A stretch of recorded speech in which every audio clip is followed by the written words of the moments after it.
So really what we're doing is what we want to do rather than, because I think yesterday, the last time we talked, you were saying, okay, there are something like, well, there were, because you have a few different targets to go to, right? It's not just the customers that you're looking for, which you said I can think they're about 400, give or Hmm. take. So we're not going to those, but we want those to call you, right? We want those to get referred to you somehow, right? Hmm. And so how do you get referred into those? How do you get them somebody saying, "Oh, you know, you should get Ian a jingle," or when eventually, when you do somehow have a conversation, you go, "Oh, you know, maybe you know somebody that they know, or you know, there's maybe you've heard of us through this way." Uh, anyway, so what you want to do is get um, so the people that you talk to, the people that you talk to, you said were vendors. So what kind of vending do they do? How do they fit into this, or Yeah, where are they in yeah, this? yeah. So one of them does.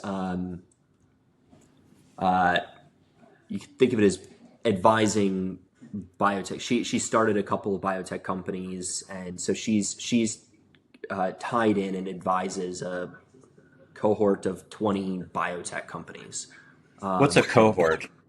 a group of 20 biotech So she's got biotech 20 companies. clients that she advises Yeah, that are customers, potential customers. about half of them are potential customers Okay. To you. to me. Yeah. So when she brought this up, so you just know this woman deals with them, so you want to approach her about getting, okay, so if she's advising them, and I know one of the things that we talked about previously was that the companies that you want to manufacture for have problems with their current manufacturing facilities. They're 2 years to get in, so there's a need, right? There's a need Hmm. to find a better resource. So if she's advising them, she also understands that they have that need, Hmm. right? So, I mean, wouldn't that be the conversation with her? Hmm. Like, what's her first name? Irene. So I'd be like, hey, Irene, this is Ian. I wanted to reach out to you, blah, blah, blah. I know you're doing this. You're advising these companies. And then I'd go right into question mode. I go, Hmm. hey, my experience has been dealing with companies that are similar, that they're having problems with the manufacturing piece. She knows this already. So she's going to go, yeah, that's one of the things that we run into, right? So now you get into almost, I don't want to say pitch because I hate the word pitch because it sounds like it's a pre-made kind of thing, but um and then now you got to explain to her what you've got going on and what you're doing and saying, look, I can help alleviate some of those problems, because wouldn't you rather have that problem dealt with so you can advise them on something else? Because those are Hmm. hangups. They're like bottlenecks, right? Like if I have a manufacturing issue, I can't get to other stuff until the manufacturing piece is on the right track. And waiting 2 years as opposed to possibly 6 months, Hmm. that's a pretty substantial difference. That's 25% of the time. And then I would go, would that help you and your clients out? Always seek agreement on key issues, right? I'd tie Hmm. down. Hmm. John, you were How going do to you say does something? she know what you do already? Yeah, she's familiar with the deal. Yeah. Okay, but you just haven't approached her to connect you with the people that she consults. Correct. Yeah, she's mentioned, like, I work with these companies. This could be interesting at some point in the past, but that was sort of that was the extent to which that was pursued. Got to ask her questions, man. This is all about discovery. It's Hmm. question asking. Oh, you work with companies that do the same thing as the clients that I'm looking for. And then ask her, like, well, what kind of problems do you guys see when it comes to your manufacturing, especially when you're coming out with a new drug? And Hmm. let her go. Because I'm not saying, do you have problems? That's that yes or no thing that we always talk about. We ask an open ended question. What kind of problems do you guys deal with when it comes to manufacturing? And then Hmm. she's going to, and if you just listen, I think I don't think I know, she'll tell you, because it sounds like you have decent enough rapport with her. Yeah. She'll tell you some of the similar problems that you're hearing from other potential clients. Hmm. And then what your job is, right, is to come up with a solution or a Hmm. possible solution to that, and then go, hey, you know what we should do? And I always act like it's the first time I heard this, right? I This act is a like this is the technique he's showing you right here. This is a big deal for to this use. it works like a charm because it's almost like if it's too polished, they get like, it's too polished. But I go, you know what we should do? Well, why don't we do this? Why don't I reach out to the clients that she deals with that have the similar need?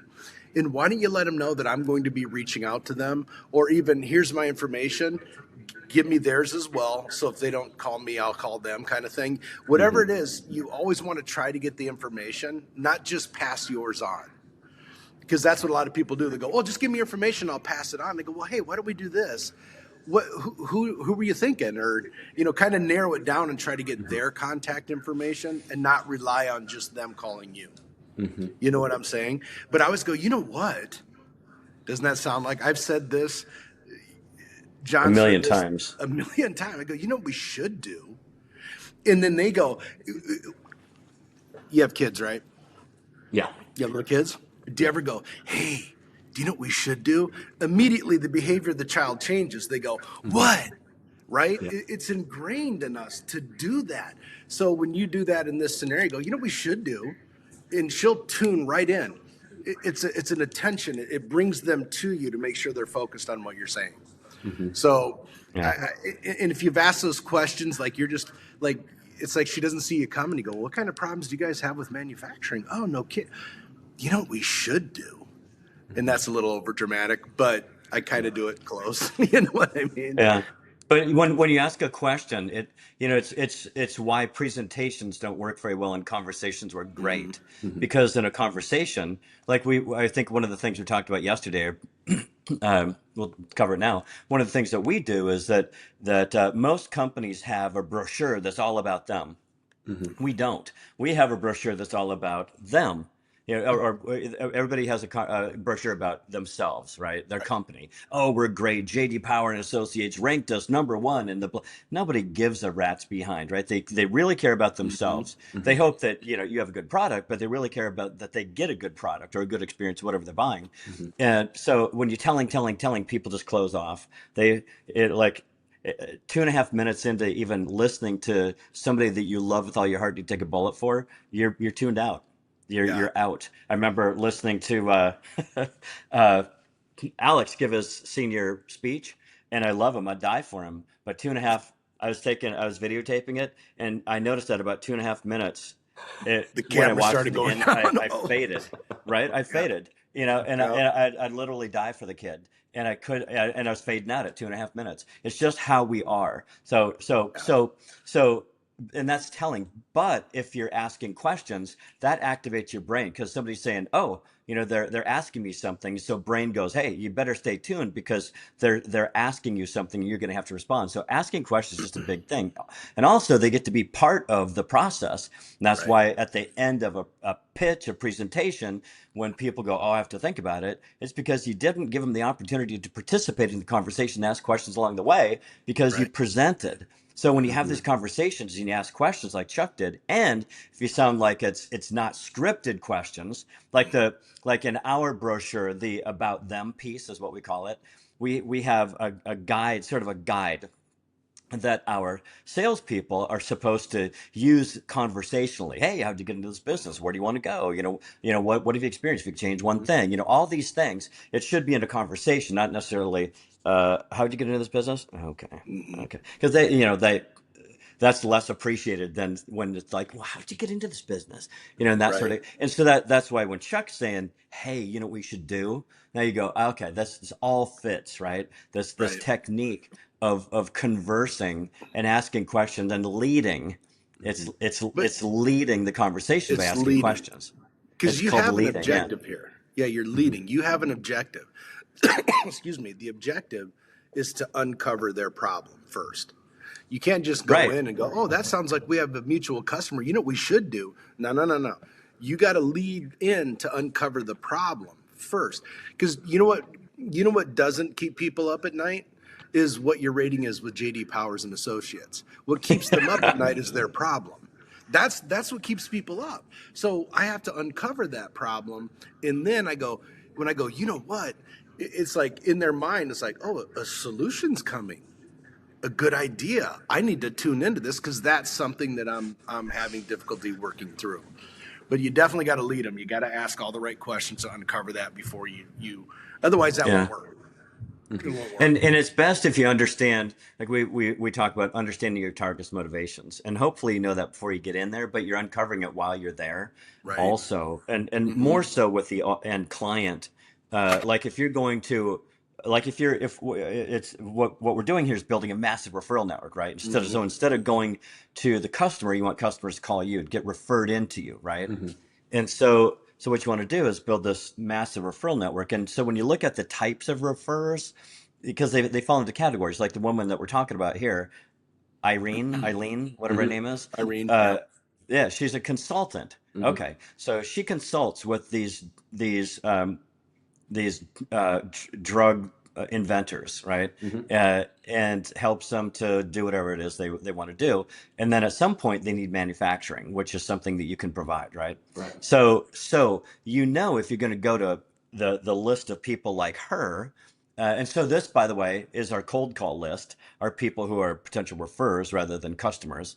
So our cold calls really aren't cold, like I'm trying to sell you something. Just like, hey, I'm I'm touching base. This is what I do. Just wanted to say hello. This, and I know you know this one, but some of them you aren't going to know, right? Some of them you just won't know.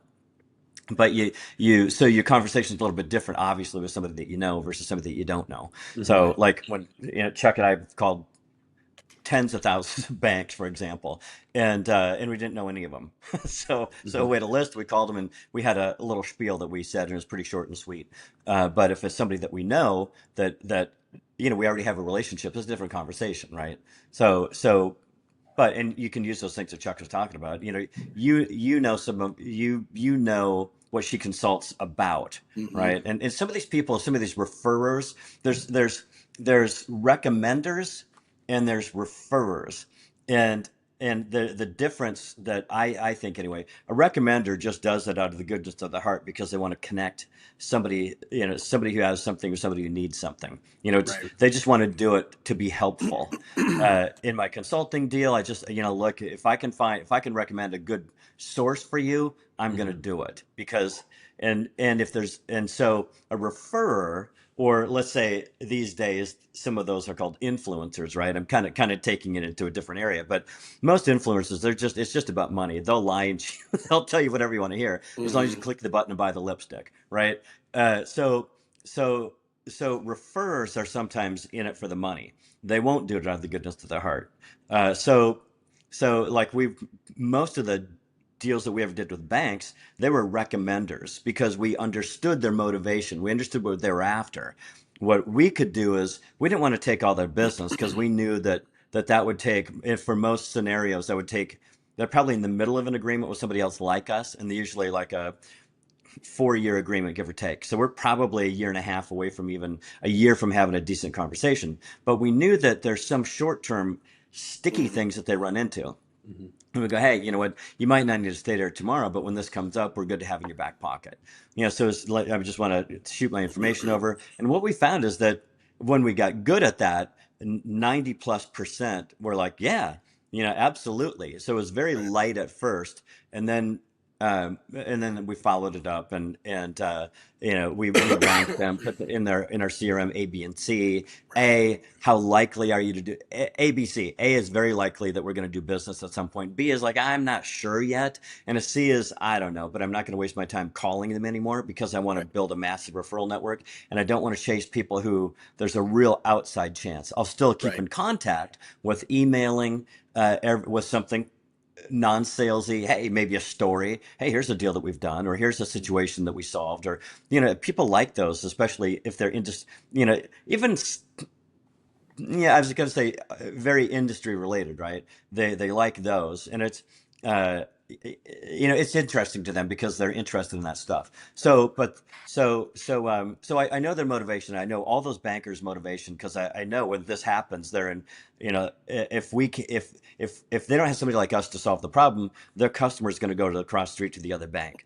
So we and so you don't lose the customer, use us. So in this scenario, whatever the advantage is, so you understand the type of referrer, the type of person, the type of target that you're going to, what's their motivation, and you speak to that, right? Mm-hmm. So if yeah, and this woman that you already know, you go, hey, we've talked in the past, and whatever the conversation is, I know you have these people, and here's where we are. We're ready, and let me ask you, or whatever, however it works. Chuck has some really good. Chuck's excellent at the Uncovering words. the well, obviously, and I think you hit it right on the head. The traditional influencer that you see now, like over the internet, they don't have the kind of interaction with the people they're influencing. They're just a marketing person that somebody's subscribing to them, right? So they want Yeah, to get paid up front. This woman has like a working relationship with these people. She's back and forth with them. She doesn't have 100,000 followers on the internet. She they has a pay her work. money, Yeah, you they know, pay her money. So we already know what her to give her the motivation right is information. to get, yeah, she's paid to give them the right information. And if she can come up with a solution for them, all it does is maybe that continues her contract for another 2 years. So what's the intrinsic value of coming up with proper information? It's another 2 years on my contract at 30 grand a year times 10 different clients that I'm working with. So you know her motivations, but I think an important thing too is always make them say it. Even though I already know what all your things you're struggling with up front, I ask them the question. It's like, you ever hear the old expression, never ask a question that you don't know the answer to? That's how it works, like in business, right? Hmm. So, but I always ask the questions, even though I know the answers, because if they say it, if they verbalize it, now it's out in the open and it's real. It's something to deal with. If I just go in super assumptive, then selling is not telling, right? You can't just tell them how it is. You need to ask them. So, because then the one asking the questions is in control of the conversation, not the one talking. Because if you're asking questions, you can ask an open-ended question when you want more information. When you've heard enough, you ask a closed-ended question to get them to stop. And then I can ask them an open-ended question to lead it down another path. And all I'm doing the whole time is I'm gathering data to expose this problem, and then you can come in and show her what the solution could be to her problem. Does that make sense? That does. Yeah. So, So you notice hold on, what Chuck just did? He asked you a closed-ended question. All you Yeah, can say is yes or no. I mean, typically, right? right. right. And so because he was done talking and he was ready to shift topics. So he says, that makes sense? Yes. And also it's called a tie, it's a Tie tie down. down. Because if you say yes, good. If this was a sales conversation, basically by saying yes, you're giving him permission. You're saying, yes, I understand, permission to Move on move to the forward. next thing. Yep, move Yeah. on to the next topic. Yep, I get it. We're on the same page here. We're on the If you same don't page. do I that, get it. and most people don't do that stuff, they go, and they're lazy. They are not, Uh-huh. on these conversations, this is like, you're like a little, 14-year-old Chinese gymnast nailing this stuff. You know, you, you're doing it. You're you are in control of this conversation. They Hmm. don't know it because it sounds like you're having a conversation, but you're leading. It's like that, the card trick of, I you just think of any card and I can figure out what it is, Right. just by leading the conversation, you know, Right. uh, uh, I know where I'm going. It doesn't matter what you say. Like Chuck said, never ask a question you don't know the answer to. Another way to say that too is I always ask a question. It doesn't matter what they say. If they're going to say Yeah. A or B, like if you give them like, Either does one it do works. this or that? I don't Hmm. care what you say. I already know where I'm going, regardless of what you say. So you got to be prepared. You got to understand your material and have it a little bit. And it takes a few, right? Like Hmm. whenever we've done something new, I always think the first couple I call spin. Like I'm probably gonna just flub this, right? I'm just gonna I'm getting a handle on it. Yeah. So I'm not gonna go to my best targets at first, by the way. I'm Right. gonna I'm gonna Right. start somewhere else. Or I might go to somebody who's really close. Like one of the things that Chuck mentioned yesterday is when you work with people who are close to you, who like you, they'll give you the benefit. Hmm. They know that you're a good person. You're not trying to sell them something that's not going to be good for them.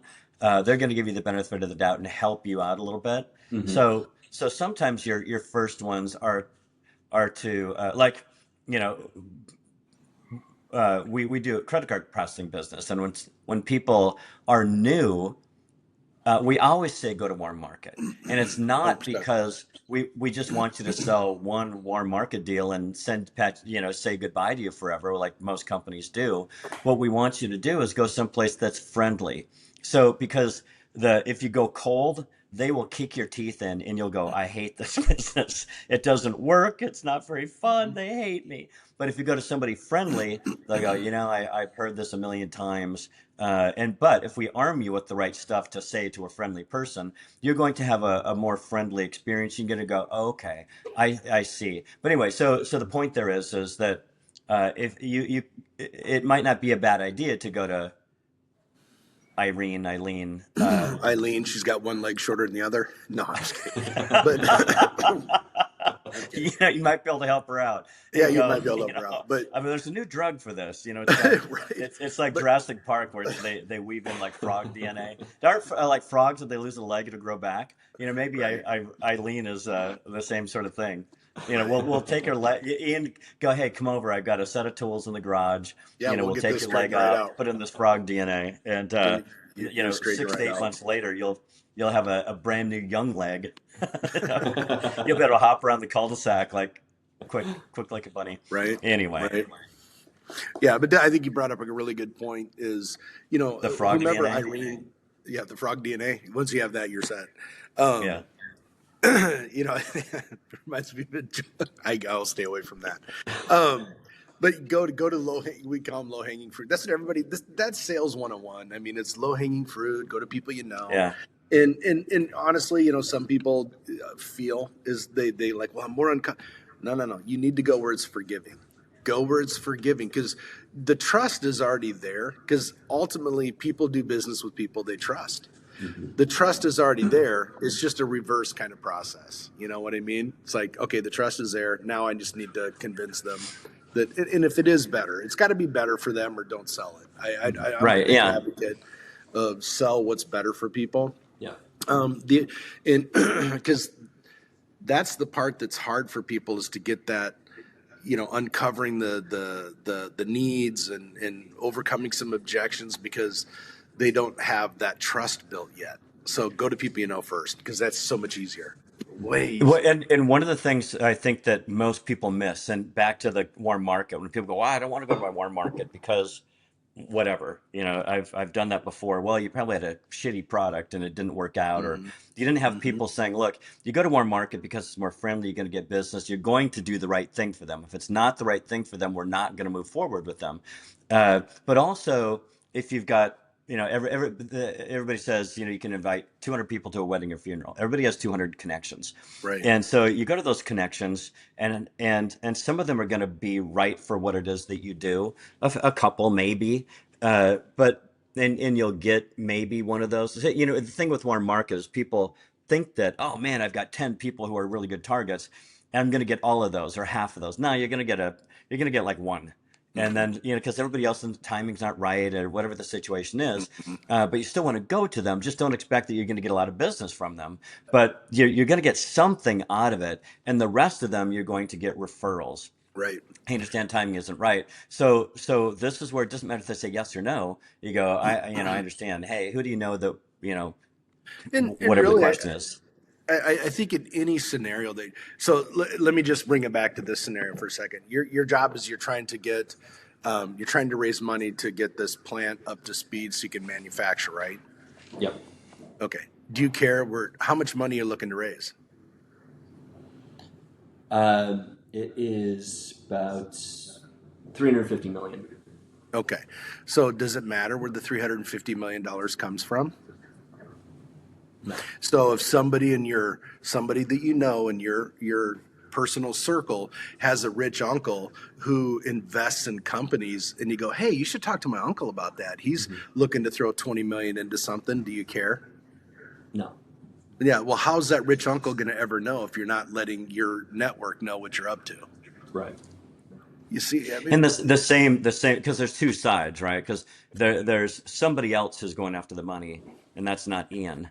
He's going after the customers who You need the the letter right. Right. yeah But the people who I are having, guarantee you, if you came but up it's the with same some money, concept. Hmm. yeah, if you It's the came same up with some concept money, though. it'd go, Yeah. hey, it's all putting deals together. Well, you know what? That's an interesting thing though, right there that Chuck brought up. Who it may be in this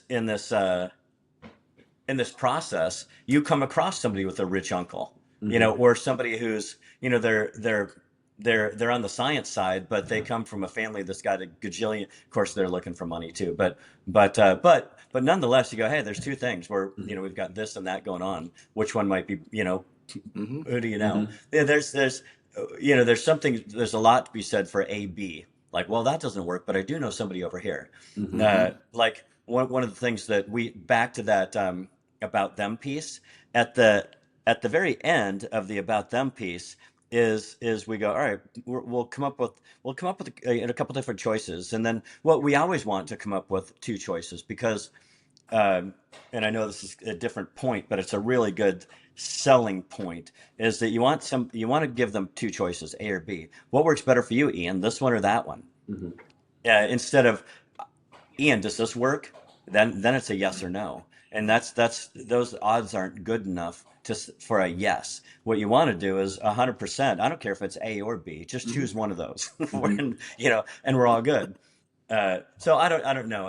That's a reach from the point that we were talking about. As you're going out looking for people who need manufacturing, Hmm. um, I don't know how it works to say, hey, we're because they might not want to know that. They Hmm. might want to think that they might want to have a lot more confidence in your facility not needing $350 million for their drug to get manufactured. You Right. know what I mean? Yeah. Because you need these letters, and I don't know how much you want to tell them you need the letter. Hmm. Do you? I don't know. If somebody said, "Hey, sign this letter of intent because it helps me out," I'm going, "What the? Okay, but how do I get my drug made if this doesn't pan out?"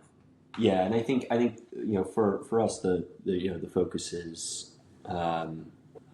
I think Chuck's point last time we talked about how using the LOI as like a hey let's secure your position in line Yeah, because there's that yeah, yeah.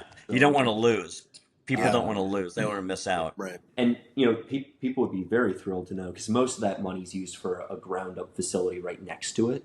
So that basically unlocks a whole lot of capacity. So if their drug becomes like a global phenomenon, they can manufacture a facility, don't have to go through FDA approval and a new one. So it's we can mention that part, and they would be completely on board with that. In fact, they'd probably Well, be then just that's what your thrilled. story should be. Yeah. And then somewhere in your agreement, in this, you know, there's got to be. I would think. I don't know, but I would think somewhere in your agreement, Hmm. there's got to be something that if this is just if it's not if it's a letter of what do you call it? What kind of letter of intent? LOI. Just a yeah,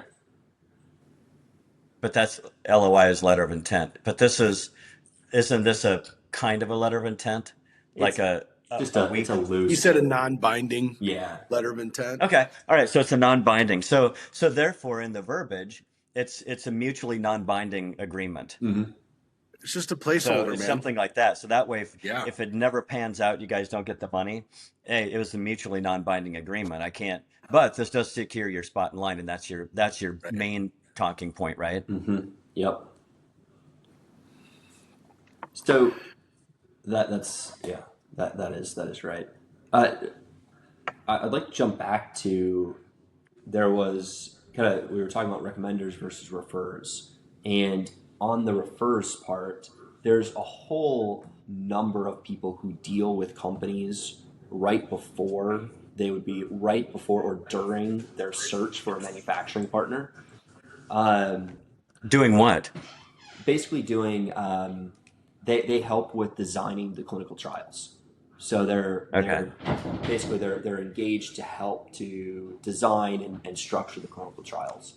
Okay. And so my thought process was, it's probably a good fit to do some sort of outreach to them because they can anybody who doesn't have a partner or is struggling with their in the early conversations of a partner, we're actually a really good fit. Like We can That offer, sounds like a great idea. And it's worth a test, right? yeah. Like, Yeah. when I first started looking for referral partners, I didn't know where to go.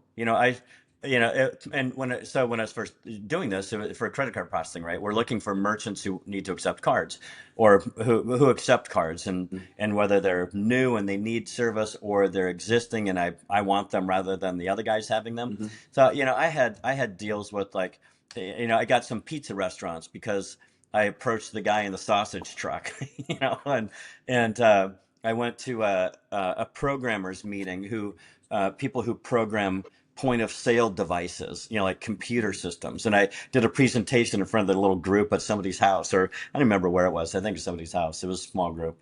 All those, and I thought, okay, I don't know where this is going to go, because I thought, well, I'm kind of afraid to go to banks because, oh my God, they're bankers. Hmm. But then when I started going to banks, I didn't know what kind of banks to go to. And I remember going to Bank of America, Chase.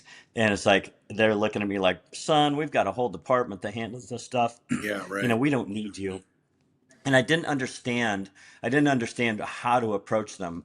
So ultimately you figure out how to approach these places. And since then, we've got associations and software and all these things, and you understand that you need to understand their motivation. And I was just going and saying, hey, you want to do this, without understanding.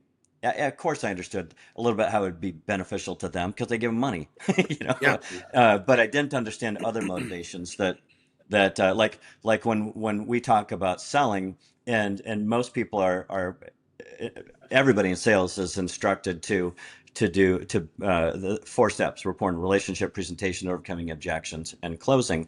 But we believe the first step is recon. Understand, do some reconnaissance on your target, understand their motivation, understand who they are before you get a hold of them. So now you know more of the conversation to have. So this target that you're talking about sounds right. I'd test it for Hmm. sure, and then keep in contact with them. Hey, this is what you're going to have to feel it out, understand, have Mm-hmm. some conversations with some of those folks, and understand the right words to say. And when you start talking to them, and if you find some resistance, you come back here and go, here's what I'm hearing, and we'll Mm-hmm. we'll help you through that. Mm-hmm. Hmm.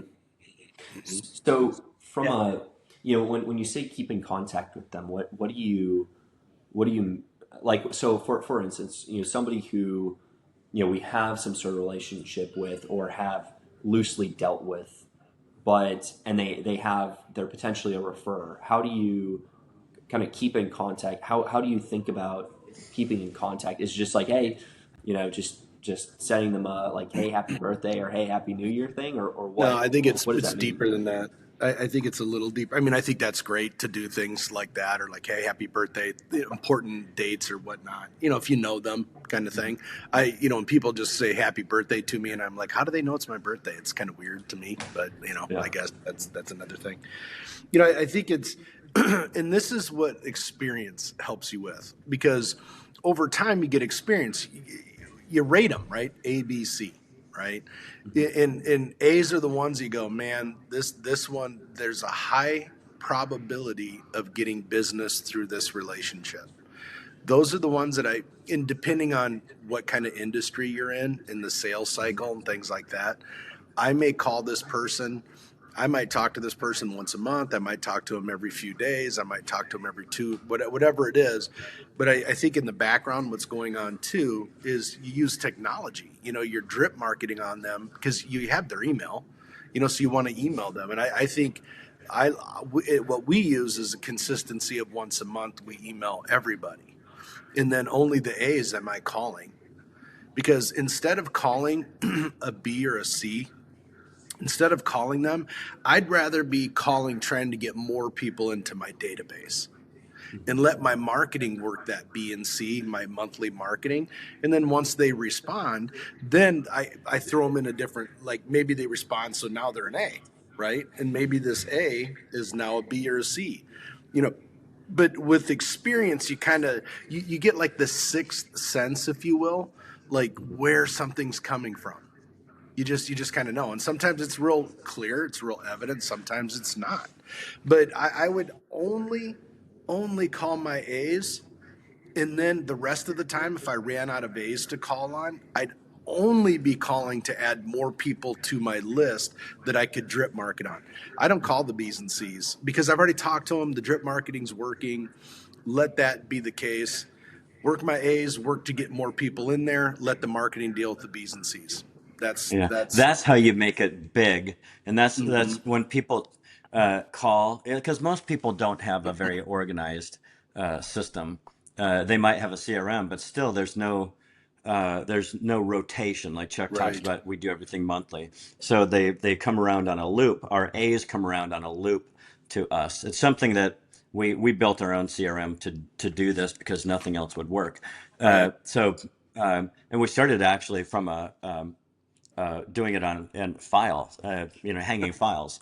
And so we labeled, 1 through 31 for whatever, day one to what day is today, whatever it is, Ninth. the ninth or whatever it might be. So today I'd pull out the nine folder and open it up, and this is before we had CRM, but this is what we built our CRM on, is this rotating system. And then you have a file for every month. So if you're we're in September right now. If it's like, I'm going to give this guy a call back, and sometime in December, well, I'll throw it in December, and then in the last day of November, I open up December and I go, oh, okay, I'm going to put these in 1, 2, 3, 4, 5, whatever day. So anyway, this it rotates. The problem with that is somebody calls and you've got 1,000 little paper contacts. You don't know who they are. But if you have them in a CRM, but people don't know how to use a CRM. They don't individualize it to the system that is building this massive referral network, because there's CRMs don't come with any plan. They come with no system. You Right. have to understand what your system is and then get a CRM that can do that, instead of all the magical stuff that the programmers program to do, that they've never sold anything in their lives. But it sounds good. It advertises great. The marketing people can use slick words, and Right. then you get it and you can't figure out why you Why keep it's not falling short. working? But yeah, but you said, well, what do you talk to them about? What we do is, we have in the CRM that we built over on the side, or in it, we have it's actually yellow, and it looks like a Post-it note, and it's the stuff that when you call somebody and I go, hey Ian, how's it going? And maybe I know something about you from other conversations that's about you that I'd want to remember. Oh, how old's your daughter now? You've Mm-hmm. got two? Oh my gosh. And maybe you brought up swimming. Oh, what's your daughter doing in the, Mm-hmm. how's she doing swimming? Mm-hmm. And you go, how on earth it's like, wow, you remember that? No, I don't remember that. I put it in the notes. Mm-hmm.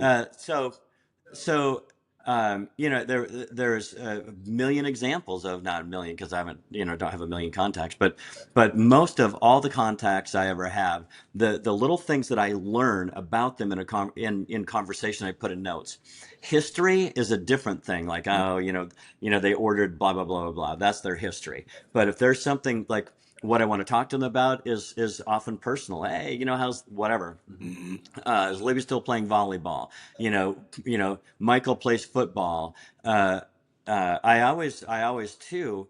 Um, One of the things our CRM does is, when you put in a zip code, the weather pops up. Everybody wants to talk about the weather.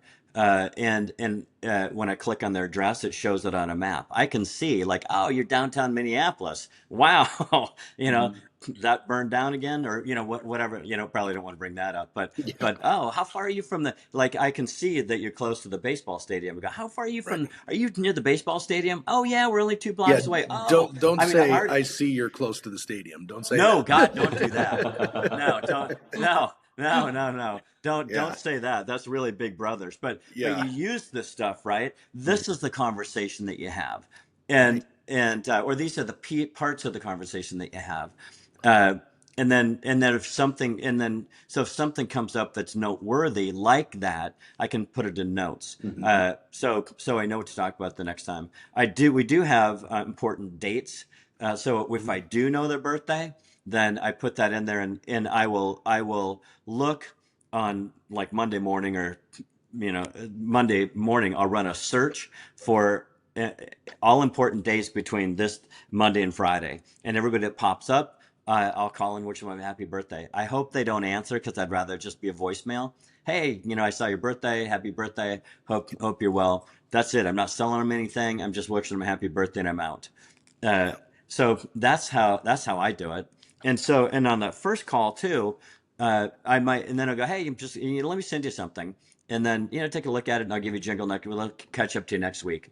And so I'll put them in for next week, and that helps me to determine after that first and second conversation if they're an A, B, or C. Right. Hmm. And now they're in rotation, Yep. and most of them are going to be C's.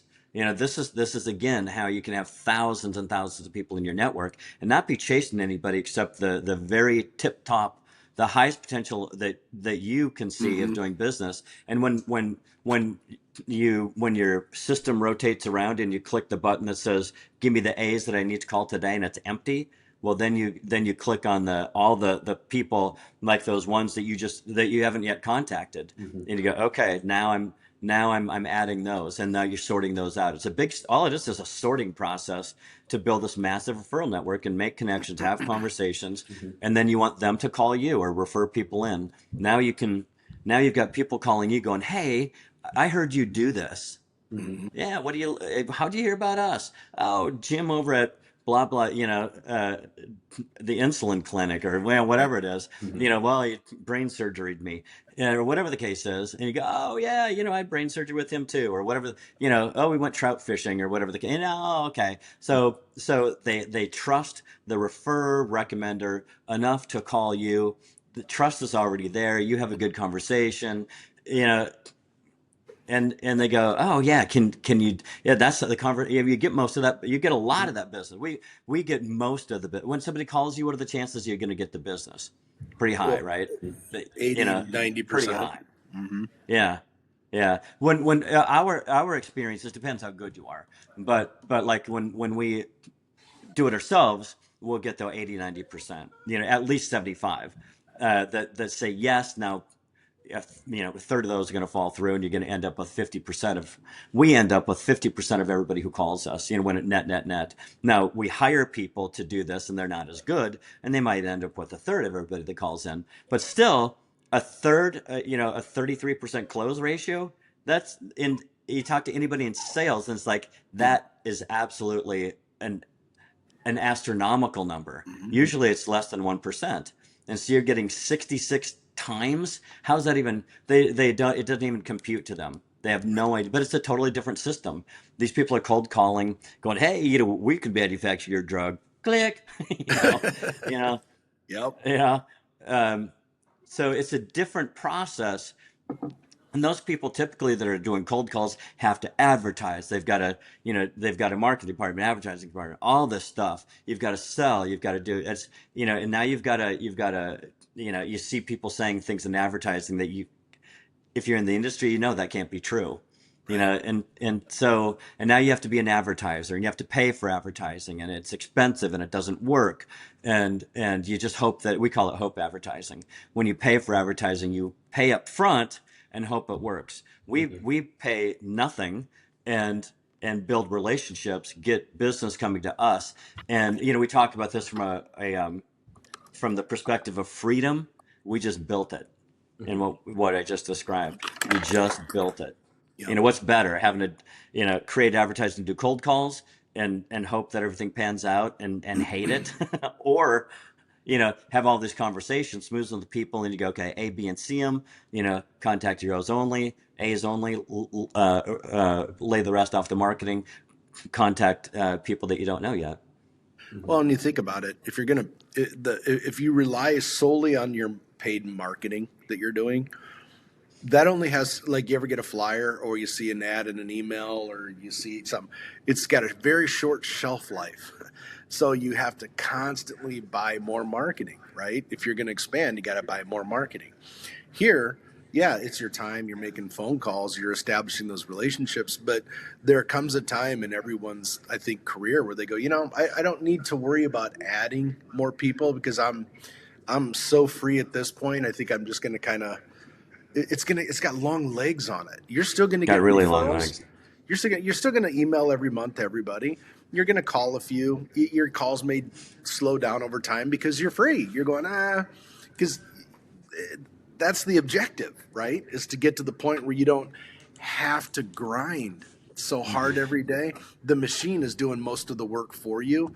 But to build that machine, it takes a lot. It takes some commitment. It takes being consistent and going, okay, I have 10 A's now because I'm just starting in this deal. I called my 10 A's. Now I'm going to spend the other 4.75 days trying to add more people to my database, hit all the not yet contacted. And then next week, wow, I've got 15 A's. And then you keep doing that. And I got 15 A's, but I got 400 people that are B's and C's and I'm just going to drip on. So if every week I'm adding 300 people to my list, or 100 even, so I'm adding 400 people a week or a month to my list. At the end of the year, I got 4,000 or 5,000 people in there. What are the odds then? Your odds look. And what would it cost if you were paying for advertising? What would it cost to reach those specific 4,000? Actually, that they would. How would you do? What would that cost? How would you You even can't do it? quantify that because you're not reaching them. When you call You're not them and you reaching talk to them, you're reaching them. You're reaching them as intimately as you can possibly reach them to introduce what you have going on, whatever it may be. And it's less. It's so like, and I don't want to say it's what do you always say? It's a half priest, half ninja, or whatever. It's like Yeah. it's Assassin, so, half priest, half assassin. Yes, that's half priest, half assassin. The process is so much more calm, which I like calm. I like chaos when I'm trying to figure out how to get 10 applications done today because I'm going to have a $4,000 day.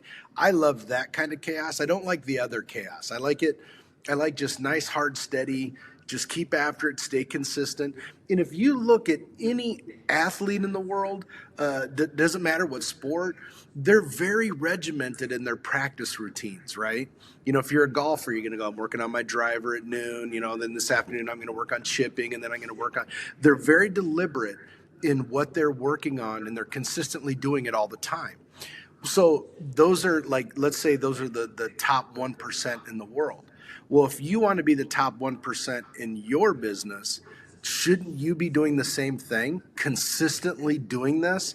Call my A's. Oop, I'm out of A's. Okay, now I'm adding more people to my list. If I just stay after it, what happens is people call and they go, I didn't get a referral all week. And they go, yeah, that could happen. That very well could happen. Especially at first. At first, yeah, you stick to it. If you're only going to It does happen at first. And it does happen. Let's say you only get one referral out of 100 people that you talk to, and that starts a month later. I want a lot of hundreds in my database, right? To make up the numbers that I need. So I can't just go, it doesn't work. I only got one referral. Well, how many people did you call? I called 100. Okay, great. You know what's so awesome about that is now you know the number. Now you have a baseline. I have a baseline. 100 people I call, I get one referral. Well, if I need 5 referrals this week, I better be making 100 phone calls a day then. I better be on this bad boy. I better figure out where can I get that. And then once you handle a referral properly from someone, you call them. What happens post-referral? Hey, Ian, man, thanks for sending John over. We talked. We're getting them all squared away. Really appreciate it. Ian hangs up the phone. Ian feels good. Ian goes, man, I'm going to send another referral. And maybe Ian does again. And then maybe I go, hey, look, here's a gift card for you and your wife to go out to dinner. Ian feels even greater. Now Ian wants to look for more referrals. It's all, you got to understand psychology. You got to understand. Yeah, remember how people these are think. referrers too.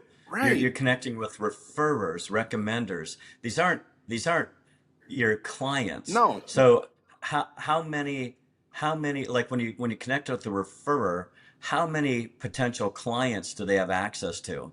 And because they're when something comes up in conversation, they go, oh, if you've kept in contact and kept on their mind, like we do every month. Yeah. Yeah, they're at a cocktail party, they're at a business get together, so they're talking about something, go, oh, you know what? I know a guy. You should get, I'll give you his info. I don't have it right here. Or you know what I do? I can get it off my phone. It's right here. Why don't you give this guy a call?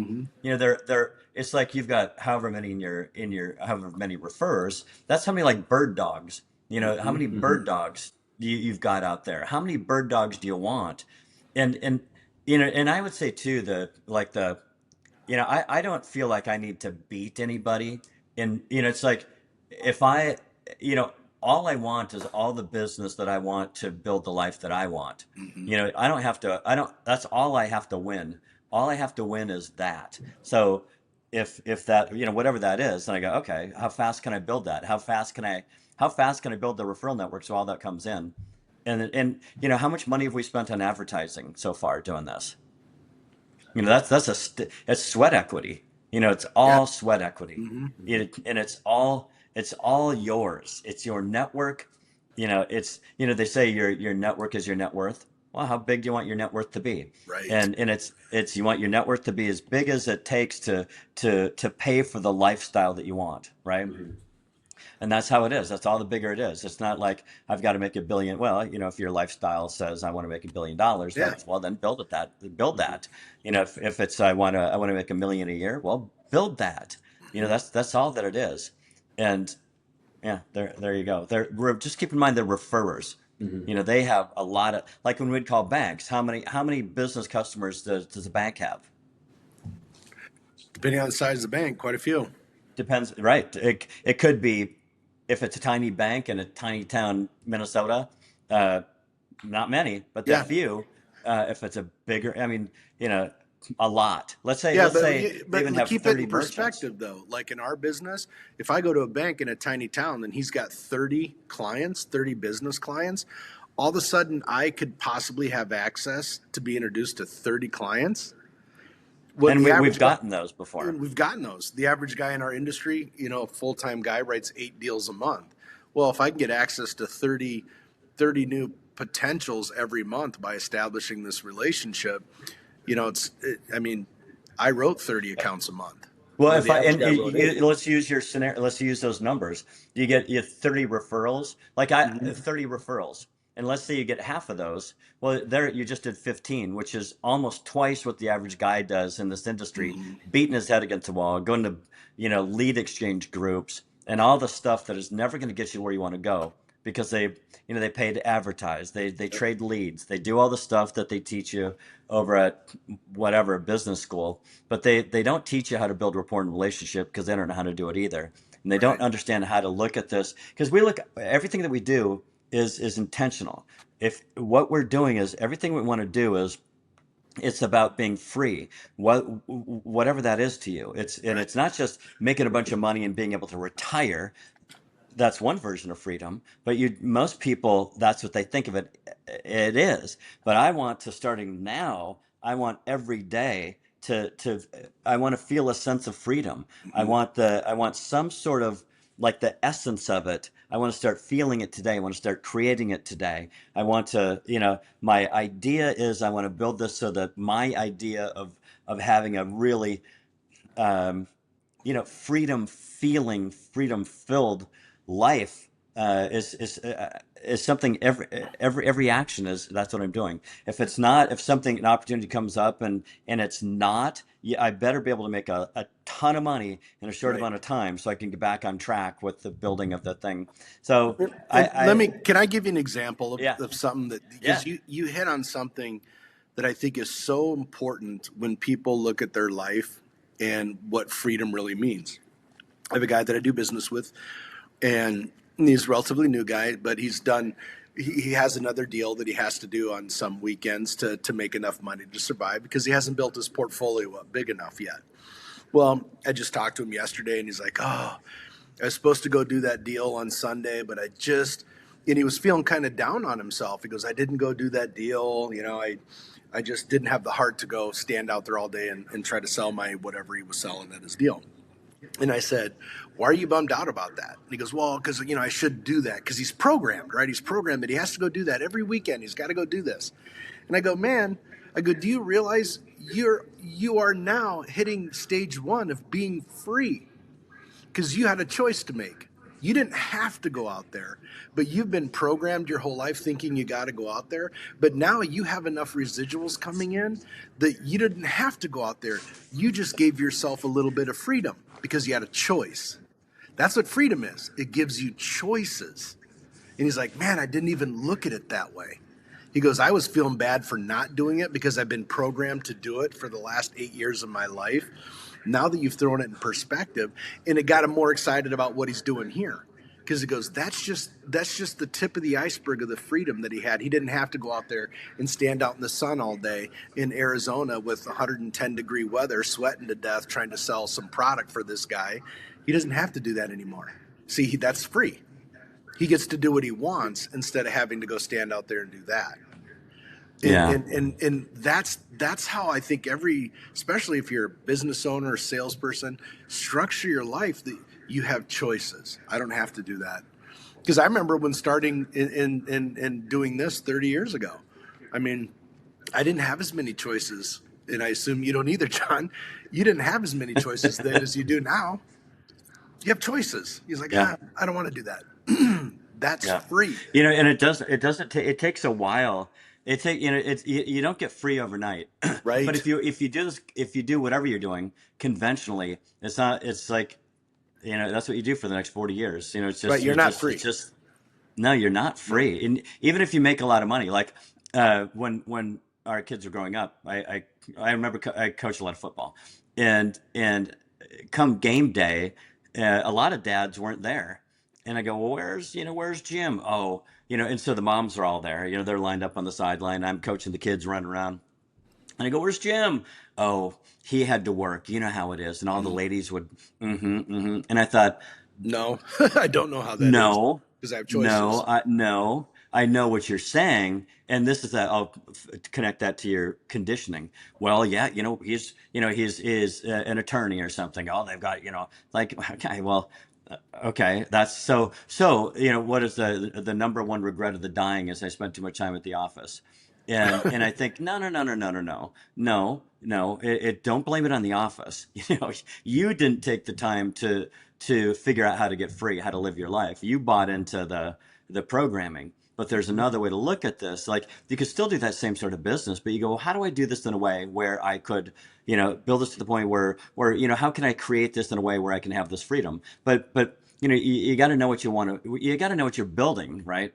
It's like if you're going to go build a garden shed, you just don't go get some lumber and some screws and a couple Hmm. shingles and go, You start with the plan. You start with the plan to go, okay, here's what I'm building. All right, now I know. And so I know where I am. I see what it is, and when it's done, I can put my, my my garden tractor in there. I know what I'm building. Same in life, but most people don't. They work on whatever their job is, whatever somebody tells them that they're Right. supposed to do. And as well, you got to work your way up. You got to pay your dues. You got to work your way up. Someday, son, you'll be able to have time. No, you won't. You Yeah. won't, and you're going to regret it. And you're going to miss your kid's football game, and you're going to miss so much of the things that you're gonna regret it. But when you go about this with the idea of freedom, it's that feeling. You have to I think you have to feel like if I miss out on that thing in life, I'm going to feel really bad. And I Hmm. think you have to get in. You have to get in because freedom sounds great. Everybody wants it, but it's like everybody wants to go to heaven. Nobody wants to die.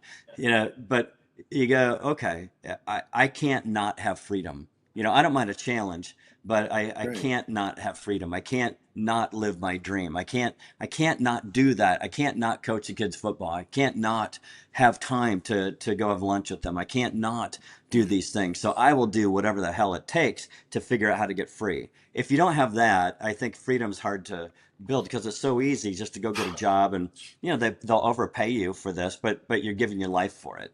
You know, it's I But know that's kind of deep, that's the but end result of all these things we've been talking about as far as building your yeah, referral network. And I know we kind of jumped ahead on it, but that's the end result of that. Because with marketing, when you do a marketing campaign, any business I've ever been involved with, when you do a marketing campaign, you have a short window. It's like all hands on deck. We got to do this, and then it's like, okay, then I got to dream up more marketing, and then I got to do this. It's like this vicious. I that's feel like horrible. it never stops, right?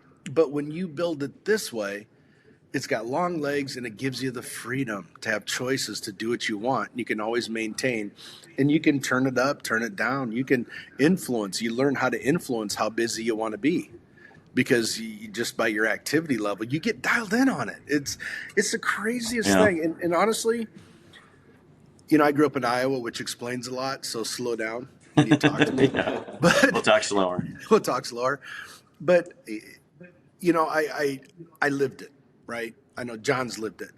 I lived it, so it's like I just can't believe anybody would do it any other way. That's just I just can't believe it. And if you told me this 30 years ago, dude, it works like this, I would I must have believed it because I kept working on it and kept doing it this way. But we kind of figured it out as we went along.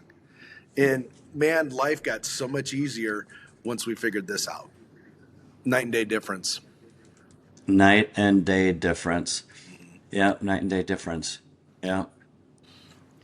Lifestyle's important.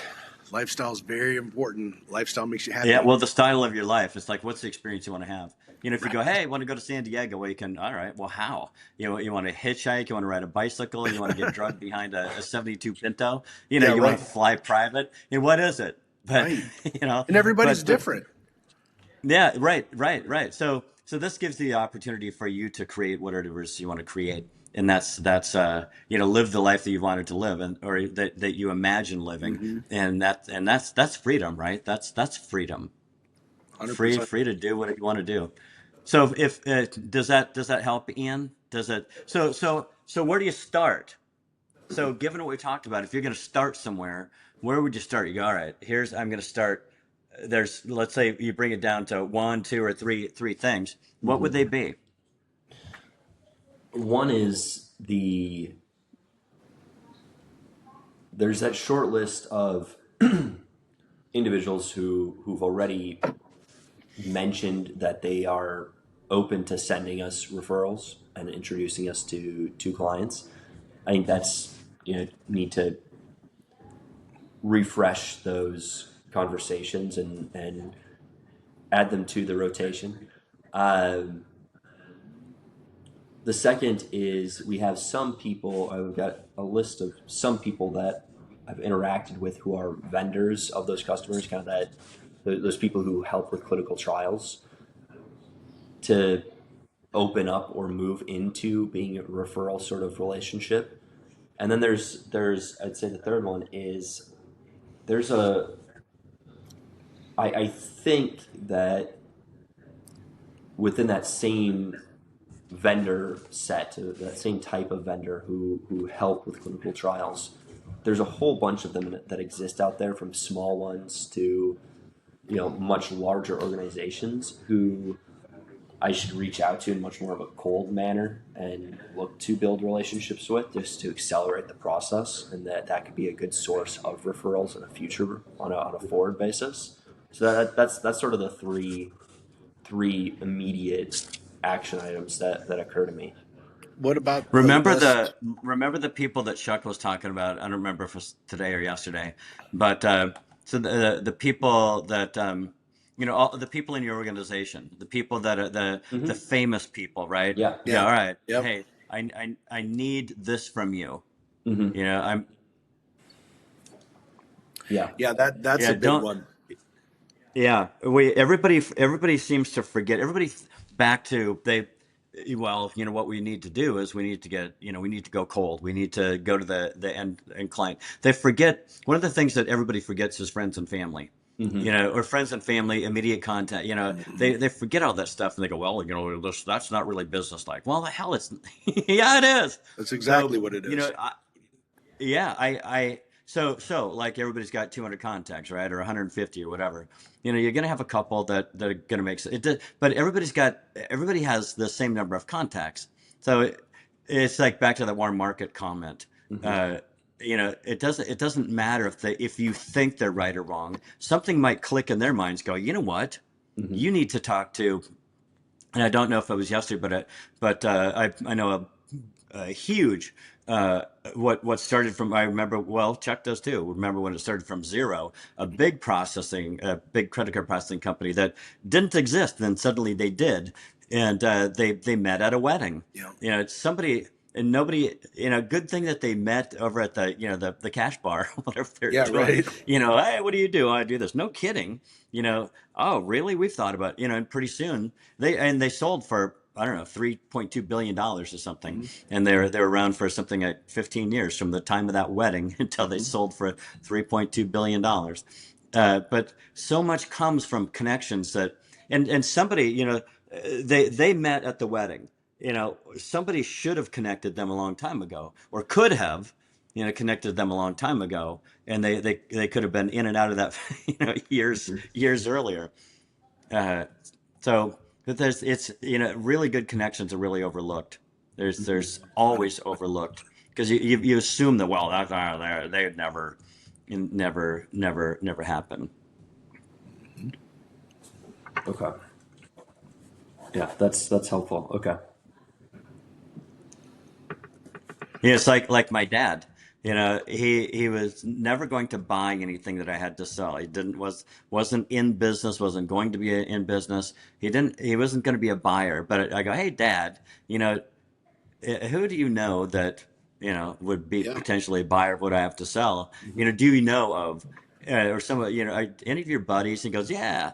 And then so would you introduce me to these buddies? Oh yeah. So then I get a hold of them and hey, let him know that I'm going to give him a jingle, okay? Mm-hmm. And so I call him, and he lived in a small town in northern Minnesota, and today you can't. And I wrote a lot of that business, and you can't go through that little town today and use a credit card. There's one business I can think of that does not accept credit cards using us. The Senex station in the corner. Everybody else, you buy groceries, you buy gas at the grocery store because they sell gas. The flower shop, the consignment shop, the pizza shop, the 14 liquor stores that are in small towns. They're all us. Little lodges around there, the body shop at the corner before you go over the bridge, all of those places, and then up the road at the big liquor store at the intersection. A lot of liquor sold in small towns in Minnesota Right. up north, but yeah, and he was not a target, but he happened to know people, and there are people. Anyway, so connections. It's like we talk about this building this massive referral network. There's huge power in weak connections. You know, you aren't connected to who they know, but you have a connection because you connect with them. They know what you do. They're out there having these conversations.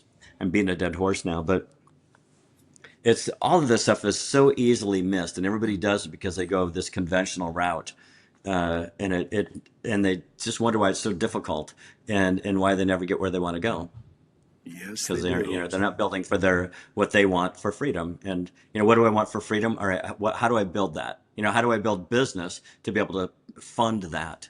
Mm-hmm. The time and money, the money and time and the enjoyment. What do I need to do that? And what we found is this is one of those ways that works powerfully, and you own it. You own it. And then it doesn't You own matter. it for. Like your deal's fused, right? Like once you get what you need in this, you're off to the next deal. Mm-hmm. Well, these people are still in your database. I mean, they're still in your network. I don't want to say database, but it's a network. They're still in your network. You don't know what's coming. You don't know what's going to happen next year. If this is the path you decide to keep running on and doing these kind of deals, the more people, the merrier. And I would imagine, have you ever done a deal like this before? Yes. Okay. So you have people in your database that you're staying in contact with then? Not as well as I should be. Oh, okay. Well, I'm just saying. But see, and it's like one of those deals. It's like I believe in like the universe, right? The universe will do weird stuff. So I want to behave as though the universe can look at my behavior and go, yeah, he deserves to have that, right? And if I'm staying on top and I'm still marketing out to everybody that I've ever run across in my deals, look, I'm too old, man. You're young. If you imagine by the time, fast forward 30 years and you're my age, and you have all these people that you've dealt with for 30 years in your network, there's nothing that you won't be able to accomplish. You'll have so many people that you've drip marketed on for 30 years. Whatever deal comes your way, it'd be like, oh yeah, that's easy. I know this people, and I'll get out to. Then you change up your marketing because you got a little your contact every month, your touch and base changes up a little bit, and then it's so much. Then you're the guy who's going to be finding the money, because the guy who finds the money in this whole deal, he's the one that's really making a lot of money, not the guy finding the LOIs. It's the guy who finds the money. Money breeds money, right? So you'll be that guy at some point, or you'll have your own deal because you have so many contacts. You'll do whatever you want. Yeah. That the question, imagine if you would have stayed in creative contact with everybody you've ever met. Yep. How much easier would life be today? Yeah, Easier or harder? easier, Way Yeah. easier. without a doubt. And that's the beauty of technology today.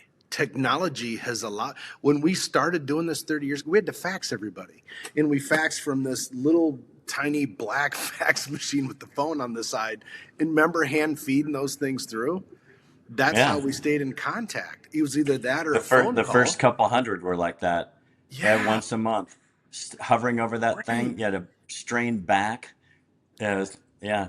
And then we got our first computer faxing thing. It Right. was free WinFax. It was free software, and Yep. then we could have as many typical home. I don't know anymore, but well, most homes in America have phone lines in them, and all of those phone lines you can have up to 4 lines, given Hmm. the configuration of the lines that they have in your home. And so we'd light up 4 computers, and they would All and night have long. they'd crash all the time, and it was eventually we were faxing something like 60,000 faxes a month, Hmm. and we had a thing hanging on the wall with big plastic cards, Right. and then we So got a T. do you want to Yeah, know if anyway. we made a lot of contacts? Because you got to realize when you fax 60,000 people, every one of them was spoken to at one point or another. Hmm. We just didn't blind fax 60,000 people. No, That's do how not many, spam. right. That was how many people we spoke to. So yeah, we deserved what we got by doing Yeah. that. We put the work in. Right. You We stayed you in do. contact. You really do deserve Hmm. all the freedom that you built. Hmm. Yeah, and you can Okay. imagine 60,000 is no small number. That means a couple guys were hustling in the basement. Yeah. Yeah. It's a lot of, but but it was, back to, all right, not doing it means what? What kind of life, you don't get freedom. You don't get to live the life you imagined. Uh, and that's painful to the heart. But when you're building it and you start experiencing some of the freedom and you can see where this is going and it starts catching, it works. All you got to do is do it. You just have to understand. You've got to understand your target's motivations. You've got to work on your ability to have a decent conversation and make sure that you stay in contact with them on a regular basis. Like Chuck said, we monthly. You don't have to do it twice a week. You don't have to do it on alternate Thursdays. You don't have to do it on blue moons and all the time. We'll have to figure. No, just do it once a month. We would do it like on the first of the month. We would well, and here's the thing. Here's the thing with that. I know now we're getting into a little different different topic, Yeah. but Well, let's when touch on when it, you then set save that for another because we got to get ready for okay, bed. well, and 60,000 faxes don't go out in one night.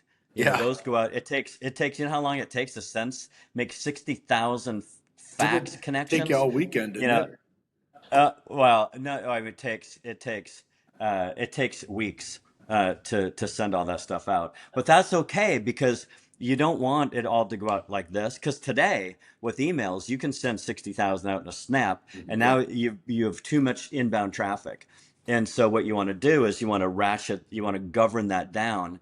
Like we turn the rate that our CRM sends way down depending on how many we're sending, Right. and we have different people sending different things. But we wanted to go like 3 weeks, I Mhm. mean maybe 2.5 weeks. Okay. Uh, th- Otherwise, you're overwhelmed with the inbound calls and whatnot. That's when you have a lot of contacts. If you have 3 contacts, send them all in, Yeah, send them at the once. first of the Don't month. wait. Don't wait. But yeah, in, Yeah, in our industry, we'd send out 60,000 and you would get bombarded. yeah, and it's back to how many people should you have in your network. I think the way I always looked at it was, I want all the business I can handle. I don't want more business than I can handle. Well, that's not true. I want all the business I can handle. So when calls come in, I'm pretty good at conversations, Hmm. and I can get most of the business. But I'm not going to chase anybody. If we get to the end and it's like, Meh, I'm not going. Fine, Hmm. fine. I'm not. I don't chase. Every once in a while, there's something like, I need to follow up with this Yeah. person based on the call. But that was a minority. Most of them, it was one call close. Now's the One and time. If it's not now, one. it's not ever. But That's it. and there again, it depends on what your motivations are. If you want to scale, which we wanted to scale, so we had more business than we knew what to do with because we wanted to bring other people in. Right. So it depends on what your objectives are. And that's, I remember when I first joined up with John, I mean, you handed me a manila folder with like 800 post-it notes in it and go, here's It people I was like talked to. this. It Yeah. wouldn't close. It was one of those one of those Mhm. files that were Yeah. open like this, and yeah, and that's like, holy cow! You've got that much extra stuff. It's like, yeah, and the phone rings, and it's like you do your best, you get it, and if it doesn't work, and so you work on doing your best to get that business right away, and not feel like you need to chase. And that's today. I saw an article not long ago about selling, and they said, well, today, because they're so low trust, and it's so long to connect to somebody, it takes like 8, 10, 12 times connections before you're going to make a sale. And I'm thinking, well, yeah, if you do it the old way Yep. that you're not building trust, and Hmm. it's not a very trusting world today. So how can I get business that comes to me that already trusts me? Well, because it's sent by somebody that they already trust. Right. So you don't have to build trust. You don't have to take a class on it. You have to read a book on it. You don't have to go, well, I got my certification in trust. It's like, that's silly. You don't have, and just do the natural things. Hmm. And consistency. Like when you call and you go, hey, good conversation. I'll send this out. Let's catch up next week. If you don't catch up next week, you are no longer, you're not trustworthy. You said something you're going to do, you didn't do it. Even if you leave a message, that's fine. You did what you said you were going to Right. do. You're building trust, and so consistency builds trust. So you don't have to do all these crazy things to build trust. Just do the right things. Yep. Just simply have good conversations. Do what you say you're going to do, and And say what and you're be going to do. consistent. Yeah. Yeah, Do exactly. what you Yeah. say what you do. Because if you just do Yeah. that, Yeah. it's so much easier. Life can Yeah. be. Yeah. I sigh because I see people that keep continually doing it a very difficult way, and I don't understand. It's like, man, are you a glutton for punishment, Yeah. or you like the pain? I mean, I like pain of yeah. I've written so many deals, my hands are cramping up. That kind of pain I like. I don't like the other Yeah. pain. You know what I Yeah. mean? I don't like the other pain. I don't want that. I want to avoid that. So. Anyway, there you go. Well, that's about all I can give you in a nutshell right there. Quite a Yeah. nutshell, I guess. Well, and back to the you brought up four things, and there were really more targets. But part of your first one you said I'm making my notes on a paper towel here, but you said something about you want to add them to yours. Contact these people and put them in your system. You need to have the right system, right? You need to have a system. IBM, their slogan used to be, "The system is the solution," which is true. Unless you have a system a good working system, it's hard to, and that's, I think, what a lot of people miss. They've got a CRM, but they use it as a client list and then a calendar. And you may as well not have a CRM, because that's a terrible way to use it. It Yep. has to be somehow systemized. You have to be working as, like we talked about, a rotating one, Mhm. a rotating system, so that those A's come back around to you at the time. And you don't have to, you want to spend your mental energy on conversation, Mhm. nothing else. You want to use your energy on conversation, nothing else. You don't have to go, well, should I contact this one? That's what people do. They pick through. Well, somebody we know, Nick, uses an Excel list, and he showed me it, and I'm like, this is okay. You're Ridiculous. using your mental, and you're a smart guy, and you're using your cognitive bandwidth to pick through. Well, I think I am going to call, like, by that time you could have called somebody already, Uh-huh. or let the CRM is supposed to take, The it's a thinking out of machine. it. It's like Chuck says, use a washing machine. Yeah. Well, why? It's the same reason you use a CRM. You don't want to spend your time washing clothes or down by the river or whatever, where the hell you can wash your clothes. No, you throw them in, push the button, throw the soap, and away you go. CRM is supposed to do that. When it's done, you'll okay, then you throw them in the dryer, you set it for whatever, and that'll buzz too when it's done. And I CRMs always are the found it same thing. You need to have yeah. Sorry. I always found it interesting that you'd call off a list like don't get so I'm excited. I'm gonna cherry pick who's ready. How do you know? Dude, you don't have any idea. You just go and you handle it the same way every time. You just go to the list. Yeah. Start at the A's, start at the A's. Whatever comes up for today, that's what I do. I still see guys that will go, like the Excel spreadsheet example. I think I'm gonna call this one. This one sounds kind of it's like you are They not all do this. They all do you're this. not This a is how they do it. clairvoyant. You're not psychic. You might be psycho, but you're not psychic, Yeah. right? It's Yeah. like just do the system. It's so much Yeah. easier. Just let it I don't know. spin. It pops up. Have the use your brain, use your cognitive bandwidth, use all your ability on the conversation, and then just Yes. hit the right buttons on the CRM and go to the next one. Have the right conversation, hit the buttons. Right conversation, hit the buttons. Your phone rings or whatever, you write the business. And you end up most of your time after you build this to so big and all the business you can handle is coming in. Really, what you find, you spend 80% of your time schmoozing with people Yeah. because they come up and you go, "Hey, how's it going?" They go, "Hey, Ian, what's going on?" Yeah. Whatever you go, you get whatever your conversation is, and then you go, they go, "Yeah, we don't have anything," or, "You know what, I'm glad you called because somebody, I need to make a connection for you. I'm glad you called." Or sometimes it'll happen. They go, "Oh, I'm glad you called because I was just thinking of you. Yep. Man, you must be psychic." No, you're in my machine. Then Right. again, you have the conversation. You talk about stuff that you see in the notes. They go, "God, Ian is always on it." On No, it. Yeah. Ian's just on the system, and he's because he's using his cognitive bandwidth on conversation, making the right connection. Whether you're a new person in this network or one that's been in there for 20 years. Yeah. So make make sure you have the right system. And then have the conversations, put the people in, and set it to rotate. And if you're gonna have a conversation with somebody, and then you go, "Hey, let me pop this out, take a peek at it, and let me touch base in a couple days, and see if that makes sense." And then you have another, I don't know what your deal is, that way, but that's a typical way that we found that it makes sense. Hey, let me send this out. Hey, just touching base, let me send this out. And in that initial conversation too, you're going to be fishing for business too. You want to make sure that this is all good and go, "Well, who have you," and whatever the conversation is, who do you know that, what comes to mind? They go, "Nobody right now," or, "You know what, somebody does." And now you can start getting business right away rather than waiting for your network to send it to you. So you're kind of doing two things. You want to get business now, and you want to build the network, and that's how you get the business now as you're building the network. Okay.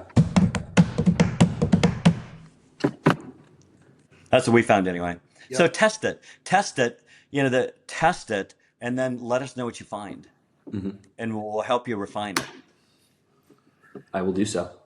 Yep. Thank you, guys. You'll be wearing diamonds. Just stick with us, kid. You'll be wearing diamonds. All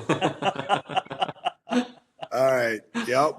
I had a guy say that to me years ago. Was his How old are name you, Jim Ian? He Da- said you're 30. What's I was his 27. What was his name When again? His la- Well, You probably shouldn't say his name. What was his? Was it his Vito first or- name is Carl. Carl? Yeah. Carl. Yeah. What a I tell you, man, you meet a lot of them. you have a lot of experience with a lot of people over time, right? Yep. And 100%. yeah, I figured that really he wanted me to stay with them because he was going to be wearing diamonds. The Right. longer I stayed with them, the more money I made for him, and That's I exactly realized he's not my cup of tea. Nope. Anyway, All but right. anyway, do that, Ian. Test it. Yeah, Come back and let us know what you found, what you're finding. Yep. I will. Yeah. All right. All right, man. All right. Thanks, guys. Look forward to hearing from you. Talk to you soon.